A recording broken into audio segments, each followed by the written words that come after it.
Praise lord అండి. అందరికి వందనాలు. చాలా సంతోషం. దేవుడు మరొక వాక్యం వినడానికి మరొక దినాన్ని మనకు దయచేశాడు. అందరి బట్టి దేవునికి మహిమ కలుగును గాక. పరిశుద్ధ లేఖనాల్లోంచి దేవుని వాక్యం చూసుకుందాం. ద్వితీయోపదేశకాండము 9వ అధ్యాయం 23వ వచనం. యెహోవా మీరు వెళ్ళి నేను మీకు ఇచ్చిన దేశమును స్వాధీనపరచుకోండి అని చెప్పి కాదేష్ బర్నియాల నుండి మిమ్మును పంపినప్పుడు మీరు మీ దేవుడైన యెహోవాను నమ్ముకొనక ఆయన నోటి మాటకు తిరగబడితిరి, ఆయన మాటను వినలేదు. ఈరోజు మనము కాదేష్ బర్నియా గురించి వినబోతున్నాం. కాదేష్ బర్నియా నుంచి ఈ విశ్వాస యాత్రలో దేవుడు మనతో ఏం మాట్లాడతాడో తెలుసుకుందాం. కాదేష్ బర్నియా ఆ ప్రాంతం గురించి తెలుసుకునే ముందుగా మనం విశ్వాస యాత్రలో ఈ వాక్యాలు ఎందుకు వింటున్నాము అనేది మనం తెలుసుకుందాం. ఐగుప్తు నుంచి బయలుదేరి ఇశ్రాయేలు జనాంగం కానాను వరకు చేరుకునే వరకు 40 సంవత్సరాలు అరణ్య యాత్ర చేశారు. ఆ అరణ్య యాత్రలో వారు కింద పడ్డారు, మీద పడ్డారు, పైన పడ్డారు, ఎన్నో బాధలు, ఇబ్బందులు, గొప్పతనాలు ఎన్నో చూసుకుంటూ ముందుకెళ్లారు. అలాగే ఈ లోకంలో మన విశ్వాస యాత్రలో కూడా ఎన్నో కింద పడాల్సిన పరిస్థితులు వస్తాయి, లేకపోతే ఇబ్బందులు వస్తాయి, సమస్యలు వస్తాయి. వాటిని ఎలా అధిగమించాలో అక్కడ జరిగిన పరిస్థితులను ఆధారం చేసుకుని ఈ విశ్వాస యాత్రలో మనం ఎలా ముందుకు కొనసాగాలో నేర్చుకుంటున్నాం. నేను చాలా విషయాలు చెప్పానండి. కాదేష్ బర్నియాకు ముందు అనేక ప్రాంతాల గురించి చెప్పాను. అంటే వారు ఐగుప్తులో రామ్సేస్ నుంచి బయలుదేరి కానాను వరకు చేరుకునే వరకు ఒక్కొక్క ప్రాంతాన్ని మనం చూస్తున్నాం. ఈరోజు మనము కాదేష్ బర్నియా అనే ప్రాంతానికి ఇశ్రాయేలు జనాంగం వచ్చినప్పుడు అక్కడ ఏం జరిగింది, ఎలాంటి పరిస్థితులు వాళ్ళు ఎదుర్కొన్నారు, దాని ద్వారా మనం ఏం పాఠం నేర్చుకుంటాం అనే విషయాల్ని మనము చూడబోతున్నాం. అయితే ముందుగా కాదేష్ బర్నియా అనగా అర్థమును చూద్దాం. కాదేష్ అనగా పవిత్రమైన అని అర్థం, బర్నియా అనగా సంచారం అని అర్థం. కాదేష్ బర్నియా అంటే పవిత్రమైన సంచార స్థలం అని అర్థం. కాదేష్ బర్నియా అనగా పవిత్రమైన సంచార స్థలం. అప్పటి పరిస్థితుల్లో ఇశ్రాయేలు ప్రజలు ఆ కాదేష్ బర్నియాకి వచ్చినప్పుడు వారు శారీరకంగా ఎలా ఉన్నారు, మానసికంగా ఎలా ఉన్నారు, ఆత్మీయంగా ఎలా ఉన్నారో మనం చూద్దాం. శారీరకంగా చాలా బాగున్నారండి. ఎందుకంటే దేవుడు వారికి మన్నాన్ని ఇస్తున్నాడు, అన్ని సమకూరుస్తున్నాడు, అంతా బాగుంది కాబట్టి శారీరకంగా ఏ లోటు లేదు, అనారోగ్యాలు లేవు. మానసికంగా కూడా అక్కడ గమనిస్తే ఈ యొక్క కాదేష్ బర్నియాకి వచ్చినప్పటికీ వాళ్ళు చాలా మంచి విషయాలు చూస్తూ ఉన్నారు. కాదేష్ బర్నియాకి ఎందుకు వచ్చేసరికి సంతోషం ఉంది మానసికంగా. ఎందుకంటే వారు బార్డర్కి వచ్చారు. దాదాపు కాదేష్ బర్నియా అంటే కానానికి సరిహద్దుకు వచ్చేసారు వాళ్ళు. అంటే దాదాపు ఇది వరుస పెట్టి నడిస్తే 60 రోజులు, ఎక్కడ అక్కడ నడిస్తే 60 రోజులు. కానీ వీరికి దాదాపు ఎన్ని రోజులు పట్టి, సంవత్సరము 4 నెలలు పట్టేసింది ఇక్కడికి వచ్చేసరికి. దాదాపు అంటే 14 నెలల నుంచి 16 నెలలు పట్టింది ఇక్కడికి వచ్చారు. వీరు వచ్చిన తర్వాత మనం గమనిస్తే ఆత్మీయంగా వీళ్ళలో అక్కడికి వచ్చిన తర్వాత జరిగిన పరిస్థితులు బట్టి ఆత్మీయంగా భయపడ్డారు. ఎంత భయపడ్డారంటే ఎంత భయపడకూడదో అంత భయపడ్డారు. దేవుణ్ణే కాదనంతగా భయపడ్డారు వీళ్ళు ఆత్మీయంగా అక్కడ జరిగిన పరిస్థితులు బట్టి. అయితే ఇప్పుడు ఆ ప్రాంతం ఉందా అంటే ఉందండి. నేడు ఈశాన సీనాయి ద్వీపకల్పంలో టెల్ ఎల్ కుదరీట్ గా గుర్తించబడింది. దీనికి టెల్ ఎల్ కుదిరాట్ అని పేరు. ఈరోజు ఏదైతే కాదేష్ బర్నియాకి ఈరోజు పేరు. ఇప్పటికీ ఎడారి ప్రాంతమే. అయితే ఈ రోజున ఈ కాదేష్ బర్నియా నుంచి దేవుడు మనతో ఏం మాట్లాడిపోతున్నాడంటే, విశ్వాసం ముందుకు నడిపిస్తే భయం మనల్ని వెనక్కి నడిపిస్తుంది. ఈరోజు మనము కాదేష్ బర్నియా నుంచి ఏం పాఠం నేర్చుకుంటున్నాం అనగా, కాదేష్ బర్నియా నుంచి ఈరోజు దేవుడు మనతో మాట్లాడే వాక్యము, విశ్వాసం ముందుకు నడిపిస్తే భయం మనల్ని వెనక్కి నడిపిస్తుంది. చూద్దాం, మొదటి విషయం చూద్దాం. అందులో ఇది సంఖ్యాకాండం 13-14 అధ్యాయాల్లో మొత్తం రాయబడింది. అక్కడ జరిగే సంఘటనలు మనం చూడబోతున్నాం. అయితే సంఖ్యాకాండం 13వ అధ్యాయం 2వ వచనంలో, నేను ఇశ్రాయేలుకి ఇచ్చుచున్న కానాను దేశం సంచరించుటకు నీవు మనుషులను పంపుము, వారు పితరుల గోత్రంలో ఒక్కొక్క దాని నుండి ఒక్కొక్క మనిషిని మీరు పంపవెలను, వారిలో ప్రతివానుడు ప్రధానుడై ఉండవెలను. అంటే ఇక్కడ దేవుడు అవకాశం ఇస్తున్నాడు. అవకాశం ఇచ్చినప్పుడు విశ్వాసంతో ముందుకు వెళ్ళాలి. నీ జీవితంలో అవకాశం వచ్చినప్పుడు విశ్వాసంతో ముందుకు కొనసాగాలి. దేవుడు వరకు అవకాశం ఇచ్చాడు. అయ్యా, మనం సరిహద్దుకు వచ్చేసాం కాబట్టి మోషే ప్రధానుల్లో ప్రతి గోత్రంలో ఒక్కొక్కరిని ఎంచుకో, 12 మంది వస్తారు, 12 గోత్రాలు, వారందరినీ కలిపి ఈ యొక్క చూపించబోయే ముందు ఉన్న ప్రాంతానికి పంపించు. ఆ కానాను ప్రాంతానికి పంపించి వారిని 40 రోజులు అక్కడ 40 సార్లు అక్కడ గూఢచారం చేసి అక్కడ ఏముంది, ఎలాంటి పరిస్థితులు ఉన్నాయి అన్నీ తెలుసుకుని రమ్మని చెప్పాడు. వారికి అవకాశం, డోర్లు తెరవబడ్డాయి ముందుకెళ్ళడానికి. అవకాశం వచ్చినప్పుడు భయంగా కాకుండా విశ్వాసంతో ముందుకు వెళ్ళాలి. అవకాశం వచ్చినప్పుడే విశ్వాసం ముందుకు వెళ్ళాలండి. కానీ ఇక్కడ ఏం చేశారంటే 10 మంది గూఢచారులు ఏం తెలియజేశారు, అక్కడికి వెళ్ళొచ్చి అనగా అక్కడికి వెళ్ళారు, వెళ్ళొచ్చి తిరిగి వచ్చారు. తిరిగి వచ్చిన తర్వాత వారు చెప్పిన మాటలు, సంఖ్యాకాండం 13:31-33లో, అయితే అతనితో కూడా పోయిన ఆ మనుష్యులు, ఆ జనులు మనకంటే బలవంతులు, మనం వారి మీదకి పోజాలమని. అప్పుడు అక్కడ నెఫీలీలు సంబంధులైన అనాకు వంశపు నెఫీలీలను చూచితిమి. మా దృష్టికి మేము మిడతల వలె ఉంటిమి, వారి దృష్టికి అట్లే ఉంటిమని. అక్కడికి వెళ్ళి 12 మందిని పంపాడు కదా గూఢచారం చేయడానికి. దేవుడు అవకాశం ఇచ్చాడు. దేవుడు వెళ్ళండి రా బాబు, అక్కడికి వెళ్ళి చూసి వచ్చి చెప్పండి అంటే, అవకాశం ఇచ్చి ముందుకు కొనసాగమంటే వాళ్ళు ఏం చేశారంటే, అక్కడికి వెళ్ళి వచ్చిన 12 మందిలో 10 మంది చెప్పిన మాట, ఇదిగో అక్కడ మామూలు లేరు, నెఫీలీలనే రాక్షస జాతికి సంబంధించిన వారు ఉన్నారు. అలాంటి వారి ముందు మనం ఉండలేము, అలాంటి ప్రజల ముందు మనం బతకలేము, మనం చచ్చిపోతాం, మనం మిడతల్లాగా ఉన్నాం. మనమే మిడతల్లా కాదు, వాళ్ళు చూసినప్పటికీ మనం మిడతల్లాగే ఉన్నాం, మనం చచ్చిపోతాం, వెళ్ళొద్దు అని 10 మంది చెప్పారు. యెహోషువ కాలేబు మాత్రం ఏమన్నారంటే, సంఖ్యాకాండం 13:30లో, కాలేబు మోషే ఎదుట జనులను నిమ్మలపరచుము, నిత్యముగా వెళుదుము, దాన్ని స్వాధీనపరచుకుము, దాన్ని జయించుటకు మనకు శక్తి చాలని చెప్పారు. 10 మంది ఏమో అయ్యి బాబే మనం చచ్చిపోతాం వద్దన్నారు. కానీ ఇద్దరు, అందులో 12 మందిలో ఇద్దరు, యెహోషువ కాలేబు, వారి గోత్రాలకు ప్రధానులు వాళ్ళేమన్నారంటే, లేదు లేదు, ఈ జనాలను గోలాపు, మనం ఖచ్చితంగా వెళ్దాం, దేవుడు మనకు తోడుంటారని చెప్పాడు. ఇక్కడ నీకు అవకాశం ఇవ్వబడ్డప్పుడు ముందు కొనసాగు, దేవుని మీద విశ్వాసం కలిగి. అంతేగాని అవకాశం వచ్చినప్పుడు అక్కడ ఏం జరుగుద్దో, ఇక్కడేం జరుగుద్దో, ఇక్కడ ఎలా అవుతుందో, అక్కడ ఎలా అవుతుందో అయ్యి ఆలోచించక ప్రియ దేవుని జనాంగమా. అదేం జరుగుద్దో దేవుడు చూసుకుంటాడు. అవకాశం ఇచ్చింది ఆయనే, నడిపించేది ఆయనే, ముందుకు తీసుకెళ్లేది ఆయనే. ఆయన మీద వారమే కానీ అక్కడ ఏమైపోద్దో, ఎక్కడేమైపోద్దో, ముందుకెళ్తే ఏమైపోద్దో అని చాలా మంది వారి జీవితాల్లో ఆగిపోతున్నారు. నువ్వు ముందు కొనసాగు, దేవుడు తోడు ఉంటాడు. నువ్వు ముందు కొనసాగు, దేవుడు నడిపిస్తాడు. అవకాశం వచ్చినప్పుడు విశ్వాసంతో ముందుకు అడుగు వేయలేకపోతున్నావు అంటే భయం ఉంటుంది, వెనక నడిపించేస్తుంది భయం అనేది. జాగ్రత్త జాగ్రత్త జాగ్రత్త, విశ్వాసంతో ముందుకు అడిగాయి, దేవుడు తప్పకుండా నేను ముందుకు నడిపిస్తాడు. అదే కానీ అవిశ్వాసంతో వెనక్కి వస్తే ఏముండదు. చాలా మంది ఆగిపోతున్నారు, బోర్డర్లో ఆగిపోతున్నారు చాలా మంది. ఏంటంటే అవకాశం వచ్చింది ముందుకెళ్ళడానికి. నీ జీవితంలో కూడా చాలా విషయాల్లో నువ్వు ముందుకెళ్ళడానికి అవకాశం దేవుడు ఇస్తున్నాడు. ఈ వాక్యం చేత నువ్వు ముందుకు అడిగాయి, దేవుడు కార్యం జరిగిస్తాడు. ఇక్కడ 10 మంది ఏమో వద్దన్నారు, ఇద్దరేమో వెళ్దాం అన్నారు. 10 మంది మాట నెగ్గుద్దా, ఇద్దరు మాట నెగ్గుద్దా? 10 మంది మాట నెగ్గుద్ది. భయం ప్రజల్ని తప్పుదారి పట్టేస్తుంది. రెండో మనం చూస్తున్నాం, ప్రజల్ని భయం అనేది తప్పుదారి పట్టిస్తుంది. సంఖ్యాకాండం 13:22-23 వచనాలు చూద్దాం. సంఖ్యాకాండం 13:32-33. మరియు వారు తమ సంచరించి చూసిన దేశమును గూర్చి ఇజ్రాయేలుతో చెడ్డ సమాచారం చెప్పి, మేము సంచరించి చూసిన దేశము తమ నివాసులను భక్షించే దేశం, దానిలో మాకు కనబడిన జనులందరూ ఉన్నత దేహులు.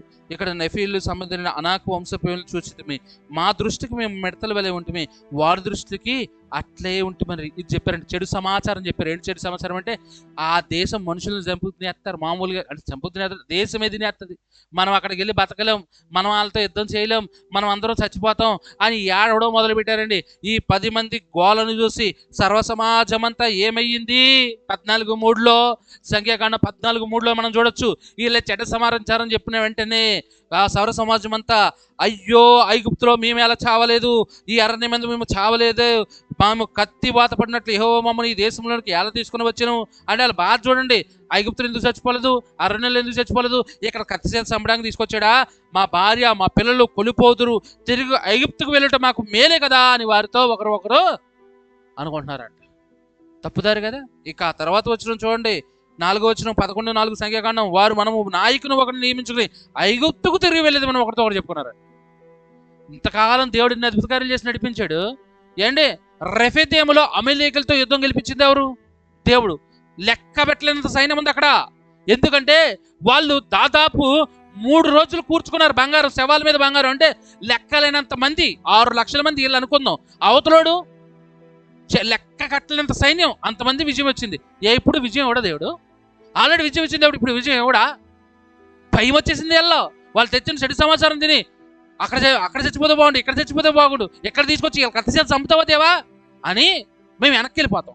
ఒక నాయకుడిని నియమించుకుందాం, వీళ్ళకి ఎప్పుడు ఇదే బతుకు. మోషే మాకు వద్దు, ఎవడన్నా వాడు కొత్తకు కావాలి. ఈ ఇశ్రాయేలు జనాంగంలాగా మనం కూడా అంతేనండి. మనకి కొంతమంది చాలా మంది సంఘాలు మారుతుంటారు, ఇక్కడ అక్కడి నుంచి అక్కడ ఇది పొద్దుపోదు. కొంతమంది నిజంగా పొద్దుపోదు అంటే, ఇక్కడ ఒక దైవజనుడు ఉంటే ఇక్కడ కొద్దికాలం వాళ్ళు అక్కడ, వీళ్ళకి అదే బుద్ధి. నాయకుడు మోసే వద్దు, వీళ్ళకి ఎప్పుడు మోసే నాయకుడికి వద్దు, ఎవడో కొత్తడు కావాలి. ఆడని ఉంచుకుంటారా, ఆడిని ఉంచుకోరారు. తప్పు దారి మళ్ళీ వెనక్కి పోదాం అనుకుంటున్నారండి. భయం నిన్ను ఎప్పుడు తప్పుదారులు నడిపి, భయం నిన్ను ఎప్పుడు వెనక్కి పడిపోయేలాగా చేస్తుంది. ఒక్కడి భయం అండి చాలా మందిని ప్రభావితం చేస్తుంది. ఇక్కడ 10 మందిలో వచ్చిన భయం వాళ్ళందరినీ ప్రభావితం చేసి పడేసింది. కాబట్టి దేవుడు అంటాడు, భయపడకు భయపడకు నేను తోడున్నాను అంటాడు. కానీ వీళ్ళు భయపడతాం వెనక్కి పోతాం అంటారు. మనిషిగా మనం కూడా అంతే. ఇస్రాయేల్ జనం అలా చేశారండి, మనం కూడా అలాగే చేస్తున్నామండి. దేవుడు ముందుకు నడరా అంటే నేను నడవు బాబో, ముందు ఆపద, ముందు ప్రమాదం. వెళ్తే కదా తెలిసేది ముందు ప్రమాదం ఆపదం. వెళ్ళక ముందే చచ్చిపోతాం మేము ఎలా అంటున్నారు వీళ్ళు. భయం ఏం చేస్తుందంటే మనం వెనకపోదాం పదండి అని మాట్లాడుకునే తీరుగా ఆ ప్రజలు మనకు కనబడుతూ ఉన్నారు. తర్వాత విషయం చూద్దాం. 3వ విషయము సంఖ్యాకాండం 14:29. అయితే భయం ఏం చేస్తుందంటే ఆశీర్వాదాన్ని కోల్పోలే చేస్తుంది. 14:29 సంఖ్యాకాండంలో, మీ శవములు ఈ అరణ్యములోనే రాలును, మీ లెక్క మొత్తము చొప్పున మీలో లెక్కింపబడిన వారందరూ అనగా 20 ఏండ్లు మొదలుకొని పై ప్రాయం కలిగి నాకు విరోధముగా చెనగిన వారందరూ రాలిపోతురు. 34వ వచనం కూడా చూద్దాం. 14:34 సంఖ్యాకాండం, మీరు ఆ దేశంలో సంచరించి చూసిన 40 దినముల లెక్క ప్రకారము దినమునకు 1 సంవత్సరము చొప్పున 40 సంవత్సరములు మీ దోష శిక్షణ భరించి నేను మిమ్మల్ని రోస వేసినట్టు తెలుసుకుందరు. దేవుడు ఏం చేశాడంటే భయం ఆశీర్వాదాన్ని కోల్పోయిన. భయం ఏం చేస్తాడంటే ఆశీర్వాదం. ఏంటి ఆశీర్వాదం? దేవుడు వారిని నడిపిస్తున్నాడు, దేవుడు వారిని తీసుకెళ్తున్నాడు, దాన్ని పోగొట్టుకున్నారు. దేవుడు వాళ్ళకి చెప్పాడు, మీరు చేసిన ఈ దెబ్బకి వాళ్ళు ఏడిచి గొగ్గోలు పెట్టి మేము సాగకపోతే అరణ్యంలో సాగకపోతే దేవుడు సరే అన్నాడు, సావండి అరణ్యంలో సావండి, అరణ్యంలో సత్తారా సావండి అన్నాడు దేవుడు. అంతే చెప్పాడండి. ఒక్కోసారి దేవుడిని అడిగినప్పుడు చాలా జాగ్రత్తగా అడుగు. కోపంలో, అసూయలో, లేకపోతే ఏదో బాధలో, దుఃఖంలో ఏది పడితే నోటికి రానివ్వకో. కొంతమంది అంటారు సత్తే బాగుండు, జాగ్రత్త ఆ మాటలు రానివ్వకు నోటికి. వీళ్ళు అంటున్నారు మేము అరణ్యంలో ఎందుకు సావలేదు. సరే దేవుడు ఏమన్నాడు, సావండ్రా. సరే మీరు కోరుకుంటే సావండి. ఎందుకు? దేవుడు అడిగిందల్లా చేస్తారు. ఒక్కోసారి చేస్తా అలా అన్నారు. మేము అరణ్యంలో ఎందుకు సావలేదు, అయితే సావండి. మీలో 20 సంవత్సరాలు మొదలుకొని పైన ఉన్న వాళ్ళందరూ అరణ్యంలో చచ్చాకే మీరు వెళ్తారు కానానికి. దేవుడు అన్నాడు నిజంగానే. కాబట్టి నేను నోటి నుంచి వచ్చే మాటని చాలా జాగ్రత్తగా మాట్లాడాలి. దేవునికి విరోధంగా నువ్వు మాట్లాడి ఏ మాటని చాలా జాగ్రత్తగా, దేవునికి విరుద్ధంగా మాట్లాడకూడదు, దేవునికి అసలు మాట్లాడకూడదు విరుద్ధంగానే. మాట్లాడితే నేను నోటి నుంచే మాటని ఒకవేళ దేవుడు సరే అన్నాడు అంటే చచ్చిపోరుకుంటాం. వీళ్ళకి అదే పరిస్థితి. మేము ఐగుప్తులు ఎందుకు సావలేదు, అరణ్యంలో ఎందుకు సావలేదు, సరే చావమన్నాడు దేవుడు. ఏమన్నాడు ఆయన? 20 సంవత్సరాలు పైబడిన వాళ్ళు మాత్రమే, అంటే ఈ రోజు మిగిలిన వాళ్ళు అందరూ చచ్చిపోతారు. ఈ అరణ్యంలో రాలేకే చచ్చాకే మీరు వెళ్తారు. అందుకే అరణ్యంలో తర్వాత ఈ కాదేశ్ బర్నే తర్వాత హొర్మా తర్వాత రిత్మా, అంటే ఈ ప్రాంతాల తర్వాత అక్కడ ఇంకా చావడమే పని. ఇజ్రాయేల్ వెళ్ళడం చావడం అదే పని వీళ్ళకి. ఆ ప్లేస్ కూడా సరిగ్గా రాయవాలి. తర్వాత ఇక సంపే పనిలో దేవుడు ఉన్నాడు, వీళ్ళు సత్య పనులు ఉన్నారు. ముందు మన్నా ఇచ్చాడు, నీరు ఇచ్చాడు, ఇలాంటి అద్భుత కార్యాలు చూసుకుంటూ వచ్చాం. ఎక్కడి నుంచి అక్కడ ఇంతమంది చచ్చారు, ఇక్కడ అదే చెప్పుకోవాలి వాక్యాల్లో మనం. చూడండి రేపటి నుంచి తర్వాత నుంచి ఆ వాక్యాలు ఈ రేపటి నుంచి మొదలవుతుంది. దేవుడు ఏం చెప్పాడు? అరణ్యంలో చంపుడే ఇంక పని. జాగ్రత్త. నేను నోటి నుంచి వచ్చే మాట చాలా జాగ్రత్తగా మాట్లాడాలి. భయం ఆశీర్వాదాన్ని కోల్పోయే జాగ్రత్త. ఏమన్నాడు దేవుడు? ఇక్కడ బయలుదేరి 20 సంవత్సరాల లోపల అందరినీ మిగులుతా, కనమలందరూ చంపుతా. 20 సంవత్సరాలు వయసు పెరుగుతుంది. 40 సంవత్సరాలు. ఎన్ని సంవత్సరాలు? మీరు 40 రోజులు వేగి చూసి వచ్చారు కాబట్టి 40 సంవత్సరాలు అరణ్యంలో తిరుగుతారు. అంటే అక్కడి నుంచి వచ్చిన 16 నెలలు కలిపి దాదాపు 38 సంవత్సరాలు, మళ్ళీ మొత్తం కలిపి 40 సంవత్సరాలు మీరు అరణ్యంలో అన్నాడు దేవుడు. భయము ఆశీర్వాదాన్ని కోల్పోయేలాగా చేస్తుంది. నిజమైన విశ్వాసం దేవుని వాగ్దానాన్ని గుర్తు చేస్తుంది. ఇక్కడ మనం చూస్తున్నాం నిజమైన విశ్వాసం దేవుని వాగ్దానాన్ని గుర్తు చేస్తుంది. సంఖ్యాకాండం 14:8-9 వచనాలు. భయం ఏం చేసిందో చూసాం. భయం ఏం చేసిందంటే ముందుకు కొనసాగనివ్వలేదు. భయం ఏం చేసిందంటే తప్పుదారిని పట్టించింది. భయం ఏం చేసిందంటే మొత్తం దేవుని ఆశీర్వాదం పోలియో చేసింది. అయితే నిజమైన విశ్వాసం ఏం చేస్తుంది? ఇక్కడ సంఖ్యాకాండం 14:8-9 వచనాలు. యెహోవా మన ఎందు ఆనందించిన ఆ దేశములో మనల్ని చేర్చి దానిని మనకిచ్చును, అది పాలు తేనెలు ప్రవహించే దేశం. మొదట మీరు యెహోవా మీరు తిరగబడకుడి, ఆ దేశ ప్రజలకు భయపడకుడి, వారు మనకు ఆహారం అగుతురు, వారు నీడ వారి మీద నుండి తొలగిపోయారు, యెహోవా మనకు తోడై ఉన్నాడు, వారికి భయపడకుడి, ఆ సర్వ సమాజం వారిని రాళ్లతో కొట్టి చంపవాలనగా. ఇక్కడ ఏంటి నిజమైన విశ్వాసులు అంటే యోషువ కాలేబు వాళ్ళు అంటున్నారు, భయపడద్దు అయ్యా ప్రజలారా భయపడద్దు, ఆ 10 మంది చెప్పిన మాట ఏమి ఏడవద్దు, ఇగో మేము చెప్తున్నాం అయ్యా దేవుడు మనకు తోడున్నాడు, ఆ ప్రజలు చస్తారు, వారి నీడ వారి నుంచి తొలగిపోయింది, యెహోవా మనకు తోడున్నాడు, అప్పటి నుంచి తోడున్నట్లుగా, ఎర్ర సముద్రాన్ని పాయలు చేసినప్పుడు తోడున్నట్లుగా, రెఫెదీములో అమలేకులతో యుద్ధం చేసినప్పుడు తోడున్నట్లుగా ఈ రోజు మనకు దేవుడు తోడున్నాడు, అయ్యలారా ఏడవద్దు, ముందుకు వెళ్దాం. లేదు మేమన్నారు. ఏమంటే ఏమంటున్నారు తెలుసా? రాళ్లతో కూడా చంపాలని చూశారు. యెహోషువ కాలేబు ఇద్దరు మాత్రం అంటారు, ఆ దేశం దేవుడు మనకి ఇస్తాడు, పదండి వెళ్దాం అంటే మేము రాము, మేము చంపుతామని రాళ్ళు పట్టుకుని కొట్టి చంపాలని చూశారండి. విశ్వాసం ఉన్నవారు ప్రజల్ని దేవుని వాగ్దానం వైపు తిరిగేలా తీసుకెళ్తారు.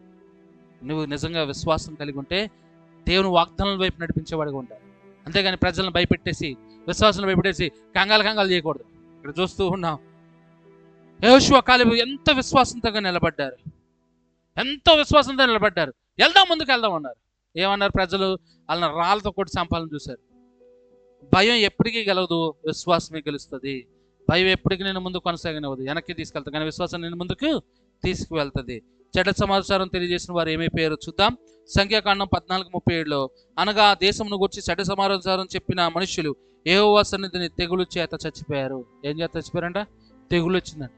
భయంకరమైన తెగులు చేత ఆ 10 మంది అక్కడిక్కడ చచ్చిపోయారు. చెడ్డ సమాచారం తీసుకొచ్చారుగా, భయపెట్టారుగా, వాళ్ళ పరిస్థితి ఏమైందంటే తగలబడి చచ్చిపోయారు. మరి యెహోషువ కాలేబు ఏమయ్యారు? సంఖ్యాకాండం 14:30లో, యెఫున్నె కుమారుడైన కాలేబును నూను కుమారుడైన యెహోషువయు తప్ప మిమ్మల్ని నివసింపజేయదని నేను ప్రమాణం చేసిన దేశంలో మీరు ఎవరునూ ప్రవేశింపరు, ఇది నిశ్చయము. కేవలం అంటే ఆ 20 సంవత్సరాలు పైబడిన వాళ్ళు యెహోషువ కాలేబు మాత్రమే దేవుడు చూపించిన ప్రాంతానికి వెళ్ళారు. ఇక ఎవరు వెళ్ళా? అక్కడ మోషే కూడా వెళ్ళా. ఎందుకు వెళ్ళలేదని తర్వాత రోజు చూద్దాం. యెహోషువ కాలేబు మాత్రమే దేవుడు చూపించిన ప్రాంతంలో అడిగిపోయాడు. ఇదంతటికి కారణం భయపడ్డాడు, చచ్చాడు, విశ్వాసంతో ఉన్నాడు, ముందుకెళ్ళాడు. ఈరోజు అదే చెప్తున్న మన వాక్యము. ఈ యొక్క కాదేశ్ బర్నియా మనకు నేర్పేది ఏంటంటే, విశ్వాసంతో ఉన్నవారు సమస్యలను కాదు దేవుని శక్తిని, అంటే విశ్వాసంతో ఉన్నప్పుడు మనము సమస్యలను కాదు దేవుని శక్తిని చూడగలుగుతాం. విశ్వాసం ముందుకు నడిపిస్తే భయం మన వెనక్కి నడిపిస్తుంది. కాబట్టి భయపడకు. దేవుడు చాలాసార్లు చెప్పాడు, దాదాపు 365 సార్లు అంటారు, కానీ ఇంకా ఎక్కువ సార్లు రాయబడ్డది, భయపడకు భయపడకు భయపడకు. నువ్వు భయపడకు, విశ్వాసంతో ముందుకెళ్ళు. దేవుడు నిన్ను చేర్చవలసిన స్థానానికి నిన్ను చేరుస్తాడు. ఈ వాక్యం దేవుడు మనకు ఫలింపజేయను గాక. ఆమేన్. ప్రైజ్ ది లార్డ్ అండి. వందనాలు.